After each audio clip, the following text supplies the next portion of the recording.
உங்களுக்கு லாட்ரியில் 5 கோடி விழுகுதுன்னு வைங்க. அந்த அமௌண்ட்டை வாங்க அங்கே போறீங்க. அந்த லாட்ரி ஷாப் ஓனர் உங்க டீட்டெயில்ஸ் வாங்கிக்கிட்டு 5 டேஸ்க்கு அப்புறம் பேங்க் போய் அந்த அமௌண்ட்டை வாங்கிக்கோன்னு சொல்றாரு.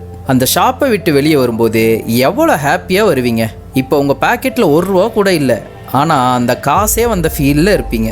ரொம்ப சந்தோஷமா நமக்கு இனிமே எல்லாமே நல்லதாக தான் நடக்கும்னு பாசிட்டிவ் ஃபீலில் இருப்பீங்க. அந்த நேரத்தில் ரோட்டில் உங்களுக்கு பிடிச்ச காரை பார்க்குறீங்க. அதோட ப்ரைஸ் 40 lakhs.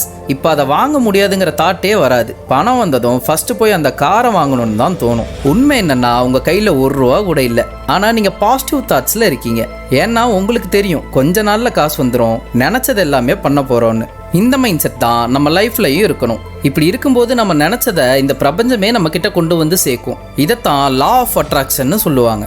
ஒரு விஷயம் நடக்கிறதுக்கு முன்னாடியே அது நடந்த மாதிரி இமேஜின் பண்ணி பாசிட்டிவ் தாட்ஸோட செயல்படும் போது அது கண்டிப்பாக நடக்கும்.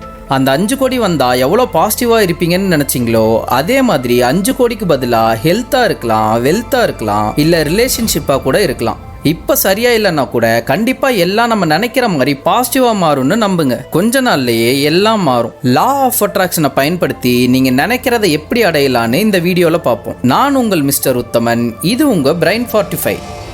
Steve Harvey standup comedy show பண்ணுறவர். குழந்தைங்க கூட காமெடியாக இன்டர்வியூ பண்ணியும் அவரோட ஃபேஸ் ரியாக்ஷனை வச்சும் மக்களை சிரிக்க வைப்பார். ஸ்டீவ் ஹார்வியை இன்ஸ்டாகிராமில், யூடியூப்ல கண்டிப்பாக பார்த்துருப்பீங்க. தங்கறதுக்கு வீடு கூட இல்லாமல் கார்லேயே தங்கியிருந்த ஒருத்தர்கிட்ட இப்போ குளோபல் என்டர்டைன்மெண்ட் கம்பெனின்னு சொந்தமாக ஒரு கம்பெனி இருக்கு. நிறைய புக்ஸ் எழுதியிருக்காரு, நிறைய சாதனைகள் செஞ்சிருக்காரு. எதுவுமே இல்லாத ஒருத்தர் வாழ்க்கையில் இவ்வளோ உயரம் போனதுக்கும் வெற்றி அடைஞ்சதுக்கும் காரணம் என்னன்னு அவர்கிட்டயே கேட்டதுக்கு அவர் சொன்ன பதில் லா ஆஃப் அட்ராக்ஷன். வெற்றிக்காக நிறைய முயற்சிகள் செஞ்சிருந்தாலும் ஈர்ப்பு விதினால தான் அது சாத்தியாச்சுன்னு சொல்றாரு. அவர் பைபிளுக்கு அடுத்தபடியா த சீக்ரெட்ங்கிற புக்கை தான் பிலீவ் பண்றாரு. சின்ன வயசா இருக்கும் போதே டிவியில வரணும், பெரிய செலிபிரிட்டி ஆகணும், எல்லாருக்கும் அவரை தெரியணும்னு நினைச்சாரு. ஸ்கூல்ல பெரிய பையனாகி என்ன ஆக போறேன்னு யாரு கேட்டாலும் டிவியில வர போறேன், ஃபேமஸான பர்சன் ஆக போறேன்னு சொன்னாரு. இதை கேட்ட அவங்க டீச்சர் கூட அவரை டிஸ்கரேஜ் தான் பண்ணாங்க. நீ எல்லாம் எப்படி டிவியில வர முடியும், அது அவ்வளோ ஈஸின்னு நினைச்சியா, ஒழுங்கா படிச்சு நல்ல வேலைக்கு போற வழியை பாருன்னு சொல்லிட்டாங்க.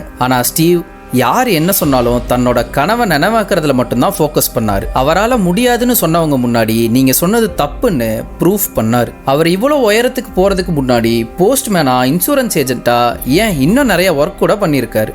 தன்னோட 27வது வயசுல தான் ஸ்டாண்டப் காமெடி தான் தன்னோட கெரியர்னு முடிவு பண்ணி அதை நோக்கி போறாரு. அன்றாட வாழ்க்கையை நடத்த முடியாம தங்க இடம் இல்லாம ரோட்ல தங்கி 3 வருஷம் கஷ்டப்படுறாரு. அப்புறம் ரோட்ல ஸ்டாண்டப் காமெடி பண்ணி படிப்படியா வளர்ந்து இப்போ இந்த இடத்துல வந்து நிக்கிறாரு. இவரோட வெற்றிக்கு முக்கிய காரணம் என்னன்னு ஒரு ஷோல கேட்கும்போது த சீக்ரெட் அப்படிங்கிற புக்கு தான் சொல்றாரு. இந்த புக் லா ஆஃப் அட்ராக்ஷனை அடிப்படையாக கொண்டது. இந்த ஈர்ப்பு விதியை வச்சு பணத்தை, உடல் ஆரோக்கியத்தை, உறவுகளை, இப்படி எதை வேணா அடைய முடியும். லா ஆஃப் அட்ராக்ஷனுக்குன்னு ஒரு சில பிரின்சிபல் இருக்கு. அது எல்லாத்தையும் புரிஞ்சுக்கிட்டாலே என்ன மாதிரி நீங்களும் வெற்றி அடையலான்னு ஸ்டீவ் ஹார்வி சொல்றாரு. இதோட அடிப்படை கான்செப்டே நம்ம என்ன கேட்குறோமோ அதுதான் கிடைக்கும். நீங்க என்ன நினைக்கிறீங்களோ அதை இந்த யூனிவர்ஸ் உங்களுக்கு கொடுக்கும். பாசிட்டிவாக நினச்சா பாசிட்டிவாக நடக்கும், நெகட்டிவாக நினச்சா நெகட்டிவாக நடக்கும். எக்ஸாம்பிள், நான் கடனில் இருக்கேன்னு கடனை பற்றியே யோசிச்சு இருக்கும்போது இன்னும் கடன் தான் அதிகமாகும். நான் இந்த கடன் எல்லாத்தையும் அடைச்சு ப்ராப்ளம்ல இருந்து வெளியே வந்து வாழ்க்கையில் முன்னேறுவேன்னு பாசிட்டிவாக நினைக்கும் போது கண்டிப்பாக கடன் அடைச்சிருவீங்க. இந்த யூனிவர்ஸ் கிட்ட என்ன கேட்குறீங்களோ அதைத்தான் கொடுக்கும். இதைத்தான் எண்ணம் போல் வாழ்க்கைன்னும் சொல்கிறாங்க. அன்பை வெளிப்படுத்தினா அன்பு கிடைக்கும். மனுஷன் காந்த மாதிரி, நீங்க எதை வெளிப்படுத்துறீங்களோ அதைத்தான் ஈர்ப்பீங்க. த சீக்ரெட் புக்ல சொல்ற முக்கிய கான்செப்டே ஆஸ்க், பிலீவ், ரிசீவ். அதாவது கேட்கணும், நம்பணும், அடையணும். உங்களுக்கு என்ன வேணும்னு நீங்க தெளிவா இருக்கணும். அதை இந்த பிரபஞ்சம் கிட்ட கேட்கணும். நீங்க என்ன வேணும்னு நினைக்கிறீங்களோ அதை ஒரு பேப்பர்ல எழுதலாம்.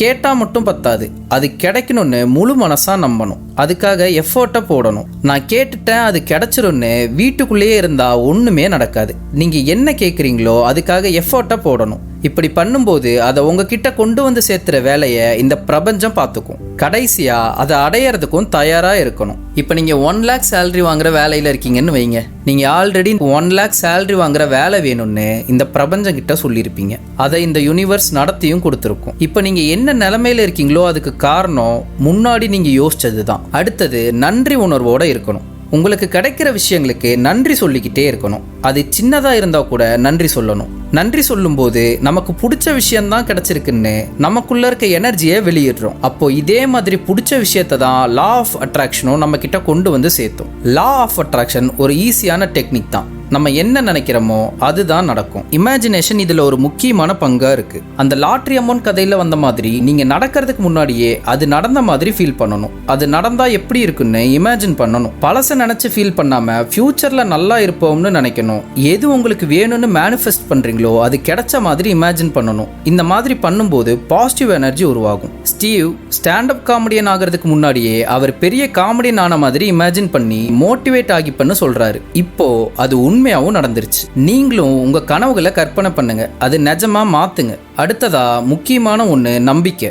என்னதான் லா ஆஃப் அட்ராக்ஷன் உதவி பண்ணாலும், நம்ம மேல நமக்கு நம்பிக்கை இல்லைனாலும், நம்ம செய்ய போற விஷயங்கள்ல நம்பிக்கை இல்லைனாலும் இது வேலை செய்யாது. செய்ய போற விஷயத்துல கான்ஃபிடண்டா இருக்கணும். எக்ஸாம்பிள், கேரம் போர்டு விளையாடும் போது பிளாக் காயினை பாக்கெட் பண்ணணும்னு வைங்க. முழு மனசா ஃபோக்கஸ் பண்ணி இப்ப அந்த காயினை தான் பாக்கெட் பண்ண போறோம்னு மனசுல நினைச்சு காயின் அடிக்கும் போது அது கண்டிப்பா பாக்கெட் ஆகும். இதே ஃபோக்கஸும் இல்லாம விழுகுமா விழுகாதான் டபுள் மைண்ட்ல அந்த காயின் அடிக்கும் போது அது விழுகாது. நீங்க வேணும்னு நினைக்கிற விஷயத்த நடக்கும்னு நம்பணும். உங்கள் திறமை மேலே நம்பிக்கை இல்லைனாலும், நீங்கள் அடைய போகிற இலக்கு மேலே நம்பிக்கை இல்லைனாலும் லா ஆஃப் அட்ராக்ஷன் வேலை செய்யாது. நம்ம மேலே இருக்க கான்ஃபிடென்ட் தான் இலக்கு அடைய உதவும். அடுத்ததா, இலக்குகள் தெளிவாக இருக்கணும். நிறைய இலக்கு இல்லாமல் தெளிவான இலக்காக மட்டும் இருக்கணும். கார் வாங்க போறேன்னு இலக்கு இல்லாமல் அடுத்த 1 இயரில் ரெட் கலரில் டாட்டா கார் வாங்க போறேன்னு தெளிவாக இருக்கணும். நாம் நம்ம கனவுகளை அடையணும்னா எல்லாமே சமமான ஃப்ரீக்குவன்சியில் இருக்கணும். எந்த எனர்ஜியை வெளியிடுறீங்களோ அதுதான் ஈர்க்கப்படும். நான் நல்ல சிங்கர் ஆகணும்னு நினச்சிட்டு இருந்தால் மட்டும் பத்தாது, அதுக்கான முயற்சியும் எடுக்கணும். அதுக்கான எனர்ஜியை வெளிப்படுத்தணும். இந்த எனர்ஜி நமக்கு என்ன வேணும்னு இந்த பிரபஞ்சங்கிட்ட தெரியப்படுத்தும்.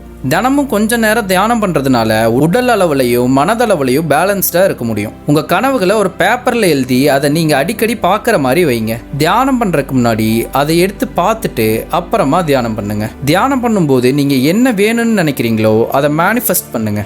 இப்படி பண்ணும்போது நல்ல விஷயங்களை ஆட்டோமேட்டிக்காக இருக்க முடியும். நீங்கள் பண்ணுற கற்பனை ரொம்ப ஆழமாக இருக்கணும். வீடு வாங்குறது தான் உங்கள் கனவாக இருந்தால் அந்த வீடு எப்படி இருக்கணும், என்ன டிசைனில் இருக்கணும், எத்தனை பெட்ரூம் இருக்கணும்னு விஷுவலைசேஷன் பண்ணி பார்க்கணும். வீட்டுக்கு எந்த கலர் பெயிண்ட் அடிச்சா நல்லா இருக்கும், ஃபேமிலியோட அந்த வீட்டில் எப்படி டைம் ஸ்பெண்ட் பண்ணுவோன்னு இமேஜின் பண்ணி பார்க்கணும். இந்த மாதிரி பண்ணும்போது நீங்கள் நினச்சதை இந்த பிரபஞ்சம் நடத்தி கொடுக்கும். அதுக்காக இமேஜின் பண்ணிட்டே சும்மா இருக்கக்கூடாது. கனவு அடையிறதுக்கான செயல்களை செய்யணும். வீடு கட்டுறது தான் உங்கள் இலக்குன்னா அதுக்கான பணத்தை சேர்த்தணும். இது ஒரே நாளில் நடந்துடாது. நீங்கள் செஞ்சுட்டு இருக்க வேலையை ஃபோக்கஸோட தொடர்ந்து பண்ணுங்க. அது அடுத்த கட்டத்துக்கு உங்களை கொண்டு போகும். உங்கள் கனவு அடையிறதுக்கான செயல்களை செய்யும் போது இந்த யூனிவர்ஸ் அதை நடத்தி கொடுக்கும். உங்கள் லைஃப்பில் லா ஆஃப் அட்ராக்ஷன் பயன்படுத்தி நீங்கள் நினச்சதை அடைஞ்சிருக்கீங்களான்னு கமெண்ட்டில் சொல்லுங்கள். இந்த வீடியோ உங்களுக்கு பிடிச்சிருந்துச்சுன்னா லைக் பண்ணுங்கள். இதே மாதிரி வீடியோ பார்க்க சப்ஸ்கிரைப் பண்ணுங்கள். Bye bye.